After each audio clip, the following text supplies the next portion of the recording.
Señoras y señores, el día de hoy estamos en otro personaje diferente. El día de hoy, pues tenemos unas celebridades que nos están acompañando aquí en el No han podcast. llegado, no han llegado.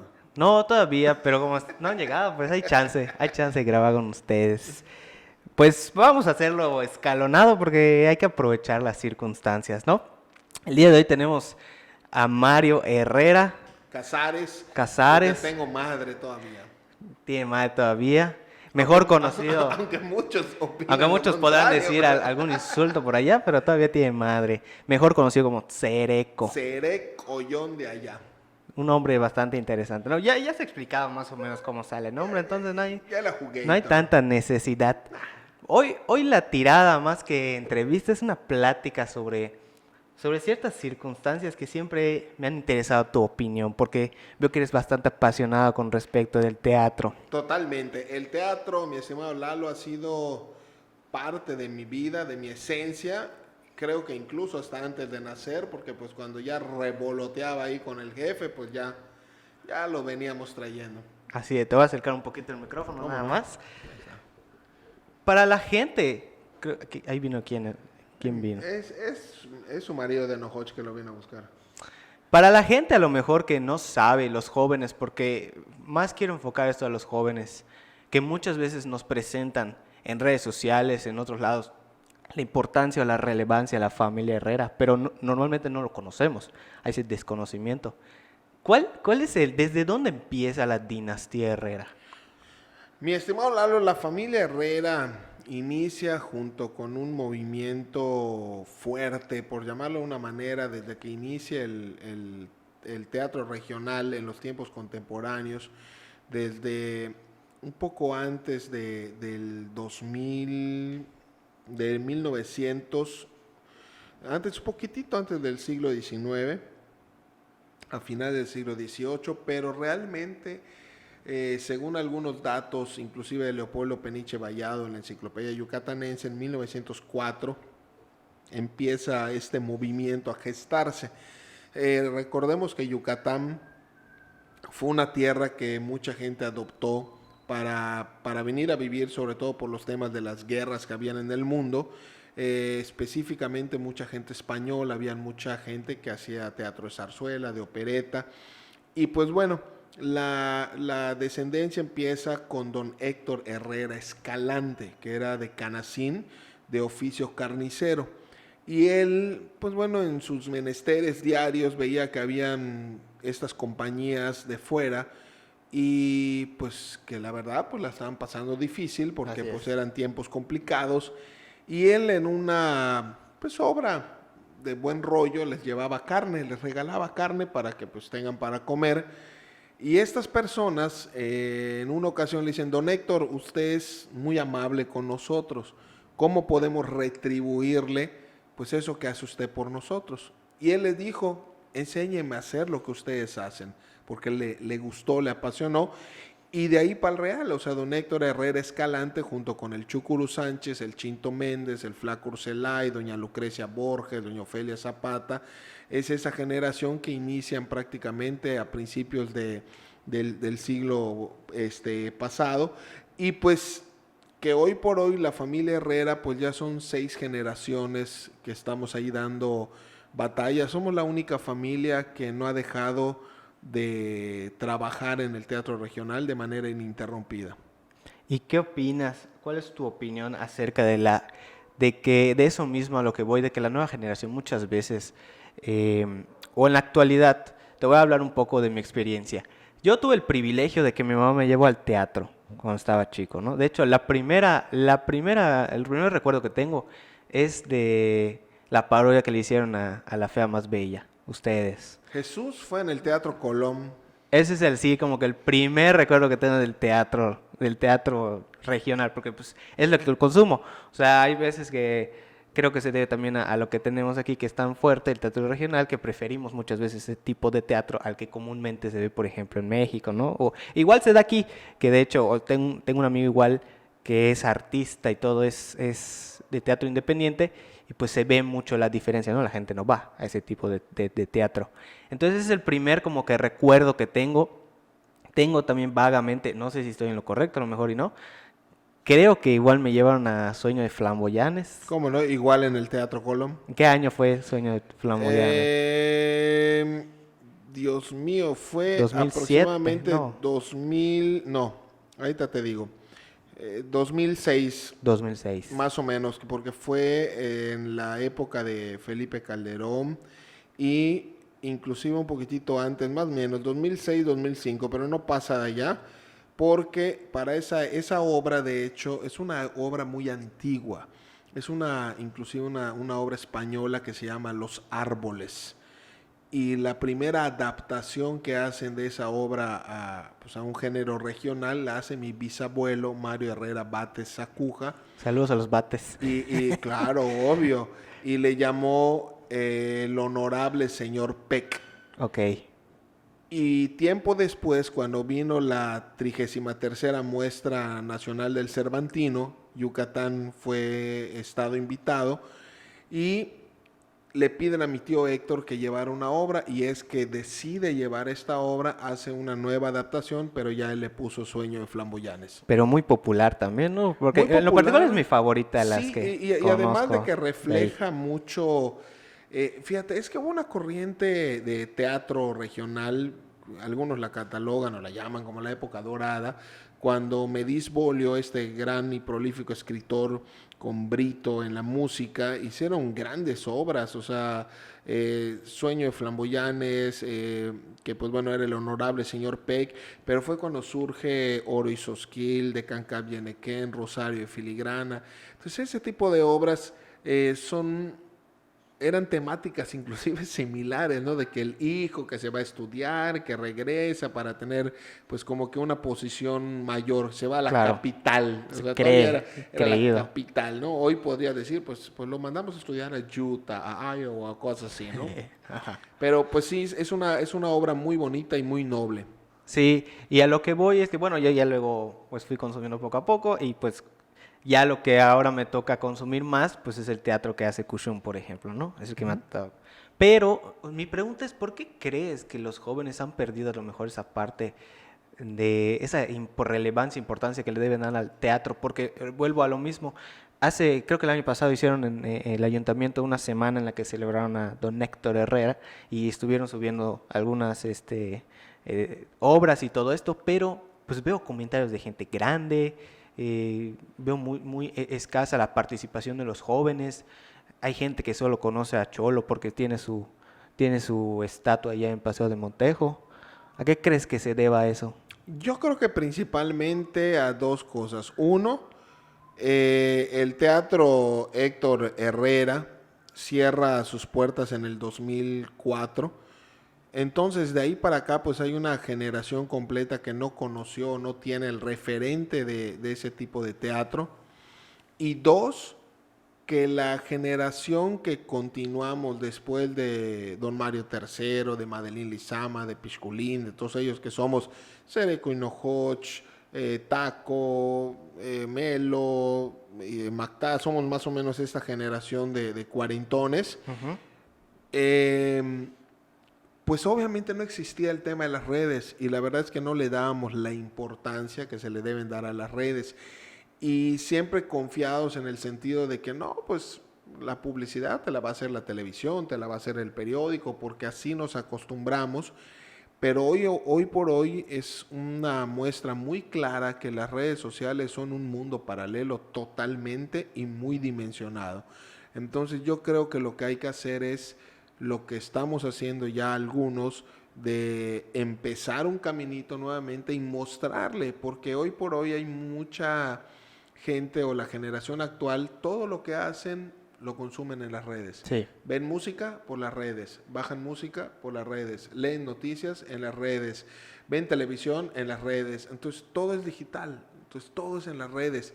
Y eso tenemos que adaptarnos, esta generación, digamos que intermedia, para que la gente actual pueda conocer ese trabajo.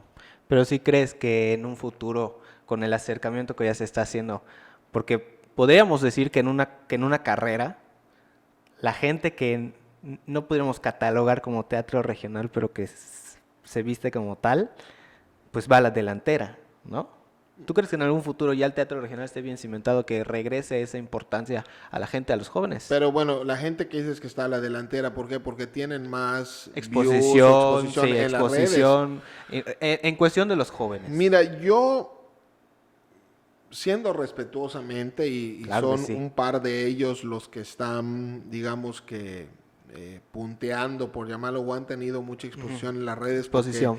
inteligentemente atacaron ese medio cuando nadie lo atacaba y pues lograron posicionarse. Yo solo lo único que pondría, pues es una pregunta. ¿Cuál es tu ¿Dónde pregunta? estarán dentro de 10 años? Y ahí ya podríamos hablar quién tiene la razón. Porque a veces lo que fácil viene, fácil se va. Sí, claro.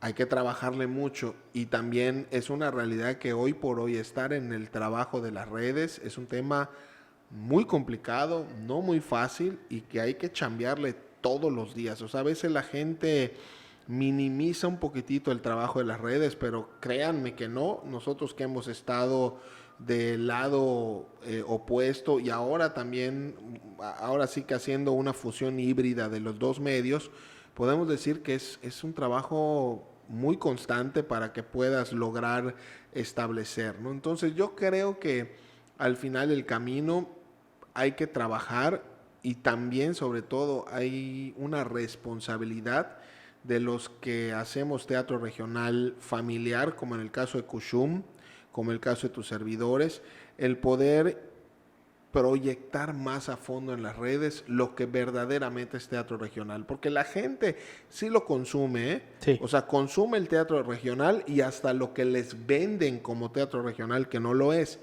Entonces ves que ese tema de identidad sí es consumible, nada más que hay que dirigir un poco más el sentido. Y también por esa parte, tú te has dedicado más a la elaboración de los guiones. ¿Cuál es tu proceso creativo? Jesús, ese es un tema muy complicado, mi estimado Lalo, dependiendo lo que haga. Cuando es una obra, por lo regular, lo primero que tengo que hacer es buscar un tema. Eso es lo primero que hago. Dentro del proceso creativo es buscar un tema. De ahí proyecto la película en mi cabeza. O sea, cómo más o menos iniciaría, cuál sería el medio. Y siempre por lo regular busco un final.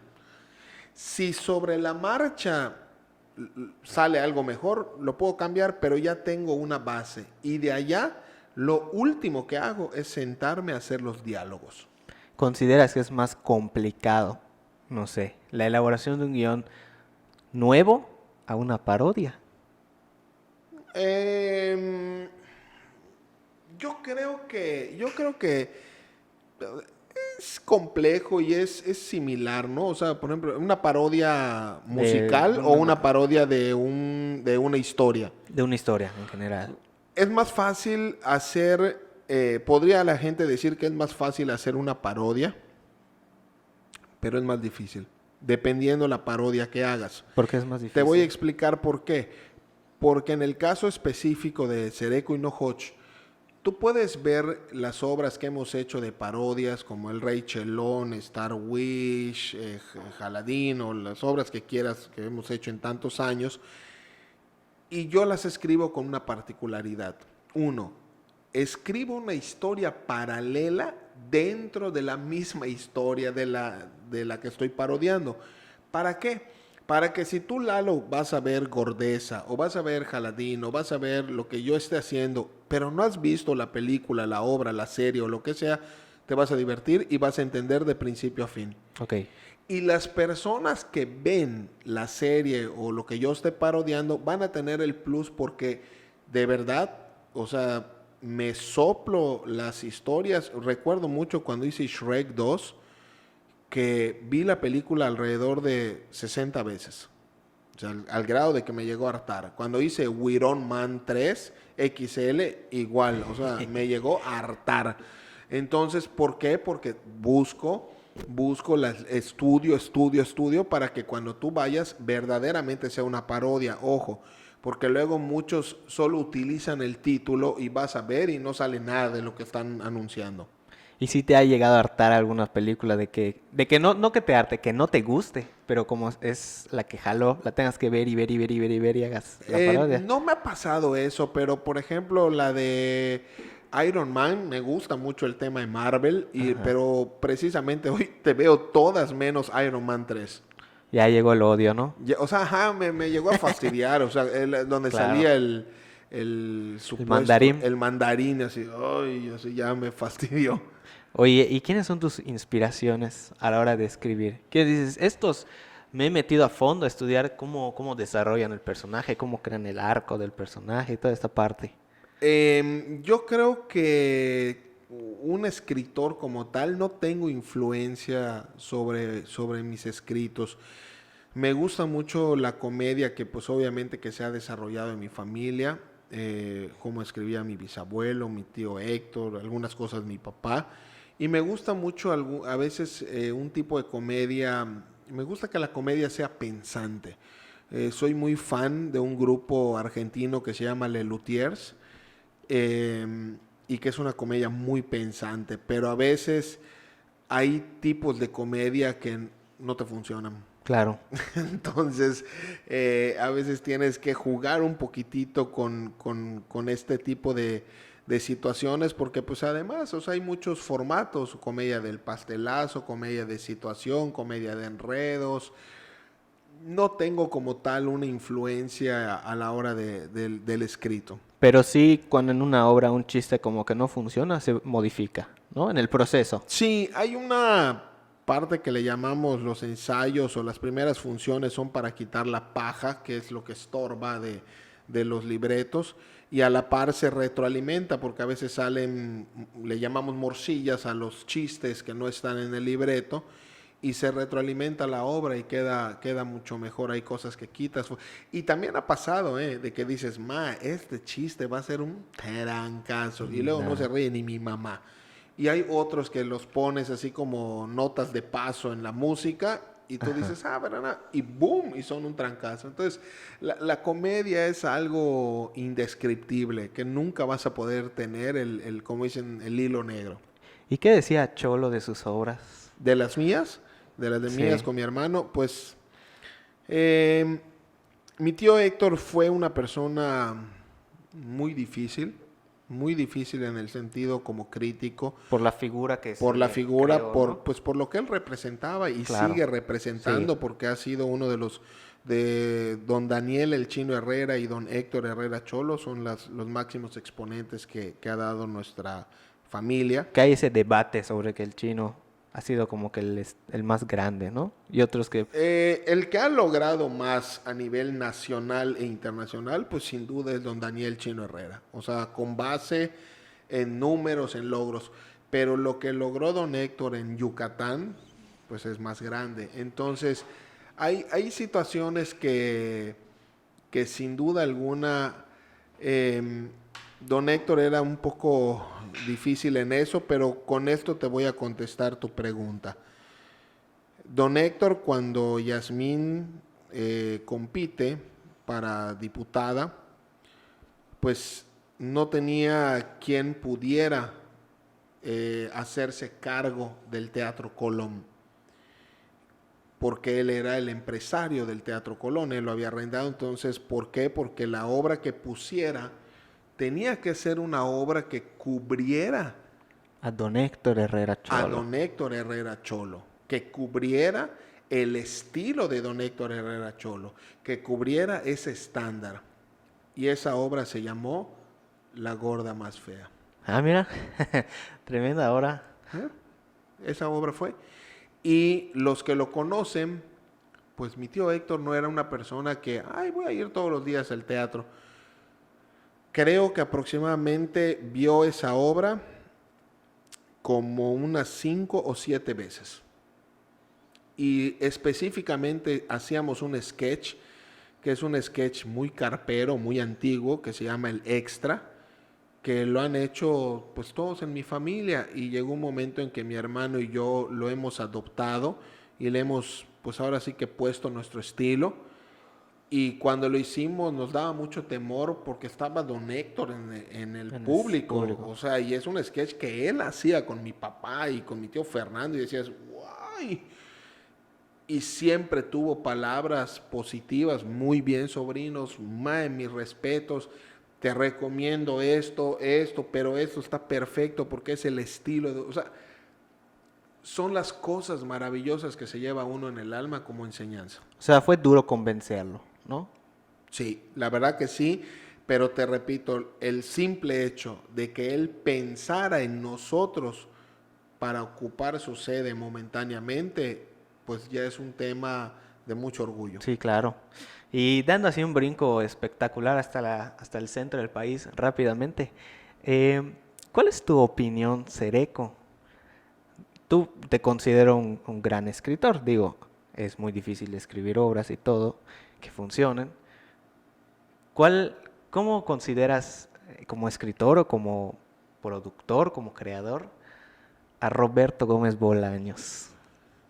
Uf, para mí es uno de los máximos sueños que tuve el poder conocer a don Roberto Gómez Bolaños, el poder platicar con él. Estuvimos platicando alrededor de 15, 20 minutos. Qué goce, ¿eh? Qué goce. Y que me firmara su libro y que me hablara también de mi tío Daniel Chino Herrera, porque curiosamente don Roberto, para los que no lo saben, antes de ser actor, él fue escritor, Sí. un gran periodista, un escritor, y él escribió varios libretos al Chino Herrera cuando hicieron el estudio Raleigh o el estudio de Pedro Vargas.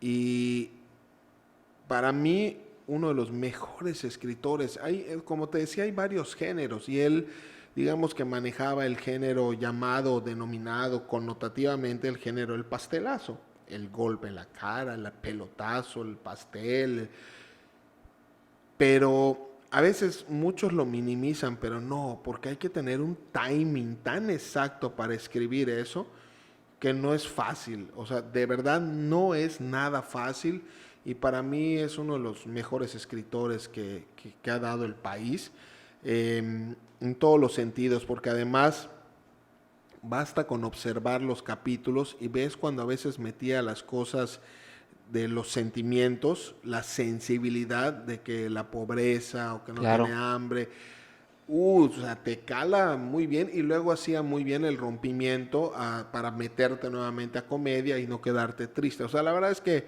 fue Un genio. un genio, de verdad, un genio. Escribía canciones, escribía Sí. poemas, escribía televisión, escribió películas. Él prácticamente le hizo toda la parte de Viruta y Capulina cuando ellos tenían su programa de televisión. Entonces, un genio, don Roberto Gómez Bolaños, que sin duda alguna la gente a veces minimiza. Es como en alguna ocasión mi hermano y yo tuvimos la oportunidad de hacer un número que en vez de que sea el gordo y el flaco, era el gordo y el más gordo, que fue un número en comedia muda.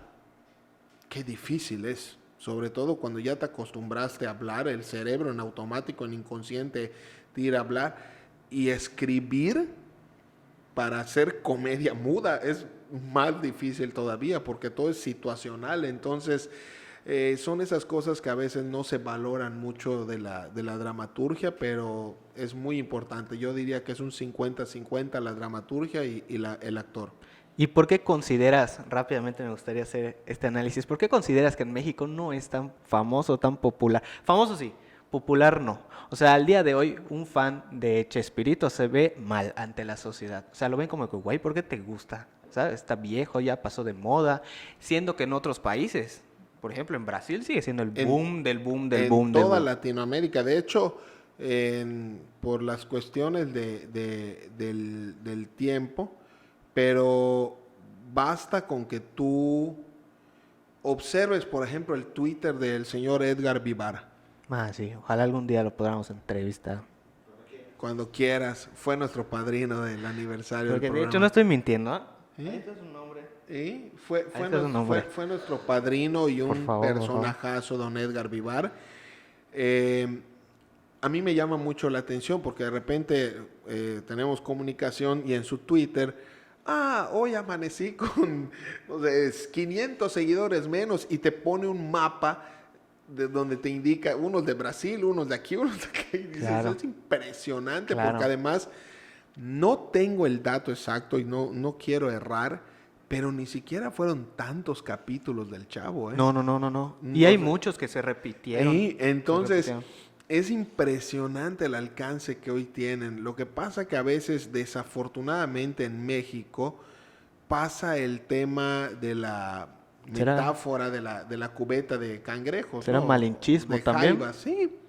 Sí, como dicen que, o sea, está subiendo uno y lo jalan en vez de ayudarlo, ¿no? Entonces, pues a veces cuando inclusive, pues uno hace unos pininos o te vas a un programa de Televisa o te vas a esto, lo otro, o sea, la gente, pues ve lo que le pasa al Chicharito, por ejemplo, en el ámbito deportivo, o sea, mucha gente lo golpea cuando pues el cuate pues está ya haciendo talentoso, su lucha y así es es. talentoso y ahí está, entonces creo que son pocos los que logran sobrepasar la frontera sin que la gente de repente les dé su rozón. Bueno, de su propio país. Es Porque correcto. el resto sí son venerados. Oye, Cereco, ¿y tú crees que, o sea, en el mundo del cine, de la música, los géneros han evolucionado? Ahora el terror tiene subgéneros, la comedia tiene subgéneros. ¿Tú crees, bueno, no lo sé, a lo mejor ya está pasando, pero el teatro regional está evolucionando? En algún momento la gente, y no quiero que se malinterprete, la gente que hace teatro regional, los insultos, todo, ¿crees que haya un subgénero así que se No, convierta? rotundo no. Rotundo, ¿no? No, porque muy simple. El teatro regional, y lo digo de frente, tiene que ser un vehículo de comunicación social y fortalecimiento cultural. Chupi. Y hoy por hoy, una mentada de madre, una vulgaridad, nunca va a ser Ok. nada para fortalecer la cultura. O sea, ese es como que de lo que se puede estirar a evolución, pero ahí se tiene que quedar. ¿Cómo evoluciona Lalo? Simplemente, por ejemplo, nosotros hicimos El Rey Chelón o las últimas obras que hemos hecho, no utilizamos escenografía como tal, un telón o un decorado, sino que toda la boca del escenario fue una pantalla de LEDs. Ah, Era ok. una pantalla de 7 metros y medio por 4. Entonces toda la escenografía fue digital, en video. Así se evoluciona. Pero recordemos, puede cambiar un poco la forma, pero no el fondo. Ok, entonces ahí se tiene que quedar el teatro. Y por su parte, ustedes, ¿qué crees? Porque todos los Herrera, las generaciones, han dejado algo, por algo son recordados, todos, ¿no? Y los que no, pues, Pobres. Pues pobres. ¿No? hay unos que han sobresalido más, ¿no? No, Los digo, nombres, como en por todo, generaciones, o claro. sea, como en todo. Y ustedes, pues de su generación, se podría decir que son el top, se podría decir. ¿Qué crees que le deja la dinastía Herrera a Cereco y Nojoch? Muchos dolores de cabeza. Aparte de la cabeza. Mira, dicen que alabanza en boca propia es vituperio, No, no pasa nada. pero no seguro pasa lo dijo nada. alguien que no hizo nada. Así es. Pero nosotros, pues, tuvimos un programa de radio en una de las estaciones de radio más antiguas del país, que es la XFC, que empieza en 1930. Así que saquen sus cuentas. Tuvimos un programa de radio en EXA FM. Estuvimos alrededor en Grupo Rivas un año. En EXA creo que fueron 4 años. Ujú. Fuimos los primeros yucatecos en llevar un programa de comedia yucateca a Campeche, en Telesur. Eso fue en el 2004 y estuvimos casi 5 años al aire. Después del Chino Herrera fue Cholo y luego pasaron 20 años para que llegara la comedia yucateca a Televisa y fuimos nosotros. Estuvimos en Guerra de Chistes, un programa de un humor subido de color y no dijimos un solo insulto. Estuvimos en Plan B con OV7, estuvimos en Televisa Guadalajara, hemos sido los primeros yucatecos en llevar comedia yucateca a la televisión internacional estando en Telemundo. Hemos estado, llevamos más de 100 producciones propias y bueno, una de las que podríamos decir un máximo orgullo, porque es un orgullo. Ya ahora en marzo el programa de televisión cumple 20 años al aire. Es el programa de comedia más longevo de la historia de la televisión en Yucatán. O sea, tú podrías decir que Cereco y los Hodge lo que dejó en la dinastía es la distribución de su riqueza cultural en distintos canales de comunicación. Sí, lo que en su momento eran lo que hoy son las redes, en ese momento era la televisión. Que incluso ahí ya están incursionando también. Sí. Y de las nuevas que vienen, por ejemplo, tu hijo, Uh-huh. que le gusta el teatro, debe ser algo muy pesado para él, ¿no? Sí, creo, llevar la batuta, el peso de la dinastía más importante en Yucatán, bueno, el sureste, creo. Tú, pues, lo coacheas por ahí, lo presionas para ser cada mejor que tú. ¿Qué esperas de él? No lo presiono, más si lo coacheo y si le exijo. Porque yo creo que es la mejor escuela que te pueden dar, la exigencia, los principios básicos, respeto al escenario, respeto al público y respeto a ti mismo al profesionalizar tu trabajo. Y yo creo que como muchas veces, a veces hay cadenitas que yo voy a ser mejor que tú, jamás, al contrario. Cuando quiero ser mejor que tú, papá, ojalá y lo logres pronto, pero esfuérzate. Claro. Entonces, sí, hay que coacharlo, hay que ayudarlo. O sea, tanto mi hermano como yo estamos muy pendientes y para que cuando él decida volar con sus propias alas tenga un mayor cimiento y mayor preparación. Claro, dejarlo listo para que sea el representante, Pero ¿no? que se prepare, porque hoy en día también a veces hay esa facilidad de que cualquiera puede subirse, hacer esto, no, pero hay que prepararse, hay que saber cantar, hay que saber un instrumento musical, hay que estar preparados. Claro, bueno, un artista completo, ¿no? Y bueno, ya casi llegando al final, me gustaría tocar una parte que cuando me la comentaste, honestamente, pues me salió mi lagrimita en ese momento. Es la verdad. En su momento, combinaste el teatro regional, o bueno, tu caracterización de Cereco, pero representando el teatro regional, con la ópera. Uh-huh. ¿Puedes comentarnos un poco de esa experiencia? Porque para mí es muy interesante como una música, pues, que se ve muy, muy grande, muy elegante, ¿no?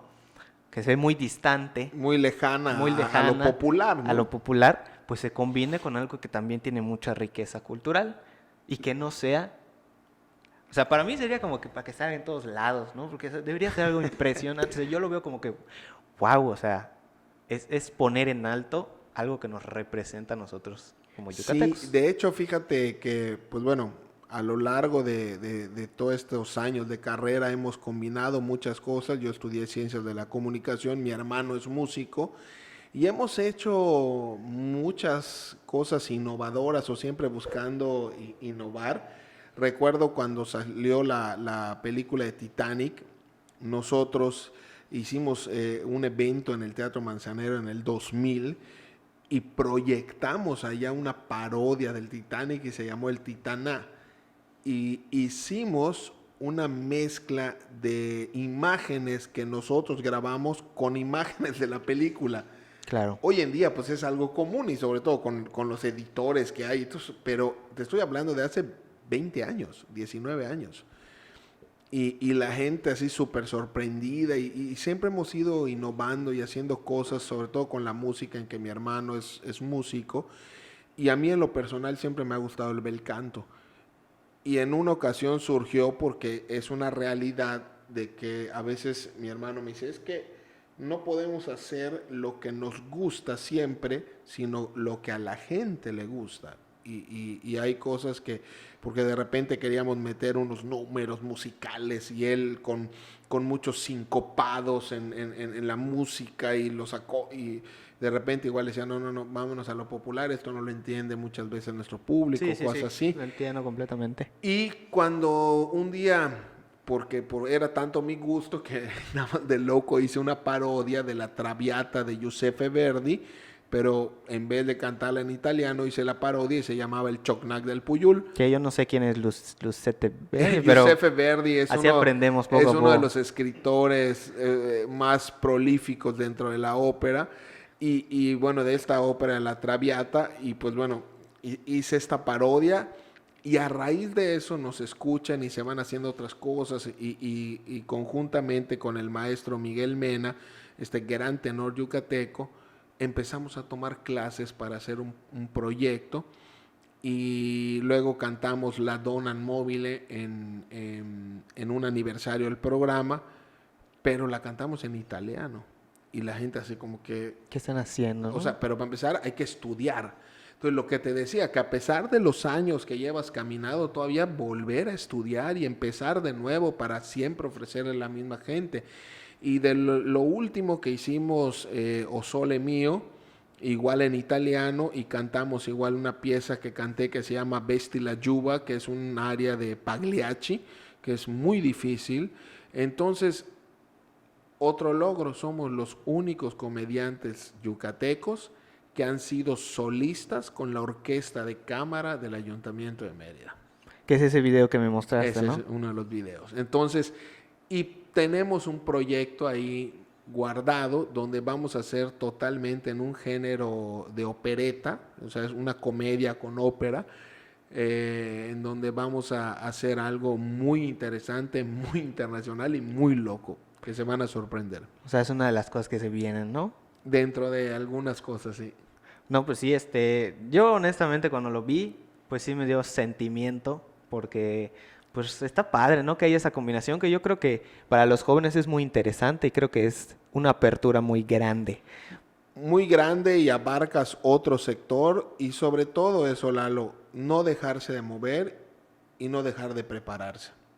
Así es, no dejarse de mover y no dejar de prepararse. ¿Qué crees que siga después de ustedes para el teatro regional? Que siga. Que siga. No, después de nosotros, no, yo todavía no me pienso rendir. No, pero cuando ya Aguántame. sea, por ejemplo, ¿cuánto tiempo tú calculas seguir estando en los escenarios? ¿20 años?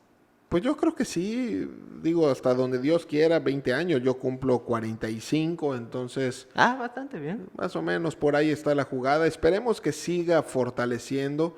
Hoy, fíjate que es un dato, hoy, al día de hoy, es el momento más prolífico de artistas en Yucatán. Existen muchísimos artistas, muchos comediantes, muchos actores. Lo único que creo que sería bueno es encauzarlos un poquitito hacia, hacia un tipo de comedia más elaborada, más preparados. Pero hoy son los tiempos donde más han proliferado los artistas. Cuando fue nuestra generación éramos 11, 12 comediantes más o menos, o shows. Hoy hay más de 70. Sí veo que hay bastantes artistas, te digo, mi amigo que participó con Conchi León, ella le hizo una adaptación de una obra y se ganó, digo, para mí suena bastante talentoso, ¿no? Que se haya ganado el Fondo Nacional El Fonca. ajá, 2 veces. Digo, a mí me llena de orgullo y es lo que le decía la otra vez, ¿no? Eso es para que estuviera en los periódicos, para que estuviera en la tele, en la radio, o sea, que un yucateco a nivel nacional ganó eso, ¿no? Pero me decía que a veces, pues, lo que hay como en cantidad quita el espacio a ese tipo de arte que también, pues, Sí, y es yo arte. creo que también es una responsabilidad de nuestras autoridades poder fomentar un poquitito más este tipo de expresiones artísticas para que todas las disciplinas puedan llegar a toda la gente. O sea, es como lo que decíamos de la ópera. El tener a unos personajes populares como pueden ser Cereco y Nojocho, pero preparados, haciendo cosas de ópera, vas a hacer esa fusión o ese puente entre dos públicos distintos y Así que es. conozcan uno del otro Así es. y que vean que hay calidad en lo que se hace, ¿no? Así es. Pues ya para terminar, yo siempre a las personas que vienen les digo que digan una frase que les marcó la vida. Entonces, si tienes Una por ahí, frase. la puedes pensar mientras yo prendo la cámara, así que tienes chance. Pues bueno, tengo varias frases que han marcado mi vida, ¿no? O sea, porque me gustan mucho dependiendo la La situación, ocasión. la situación que estés viviendo es la frase que corresponde, ¿no? Pero yo creo que si tuviera que elegir una de ellas, sería una de Charles Chaplin que dicen, un día que no se sonríe es un día perdido. Bastante buena. Ese señor igual, un talentazo. Totalmente. Pues muchísimas gracias, Erico, por estar el día de hoy aquí en Personajes. Pues ellos no son, no es necesario que digan sus redes porque todo el mundo los conoce, ¿no? No, pero hoy sí, porque es lo que está de moda. Pero bueno, nos vemos allá en el canal de YouTube y de Facebook como Cereco Hinojocho. Cereco y Nojocha, así es, y los pueden seguir ahí en todas sus locuras, todo lo que hacen. Nosotros nos pueden ver en Spotify, nos pueden escuchar en Spotify y ver en YouTube, así lo ponen Personajes. Y pues el día de hoy nos acompañó Mario Herrera, Cereco. Muchas gracias, Lalo, y de verdad que siempre es muy grato venir a espacios donde toda la atmósfera que rodea estos espectros de comunicación están llenos de profesionalismo. Muchísimas gracias. Pues ahí está, ya lo escucharon. Nos vemos, señores.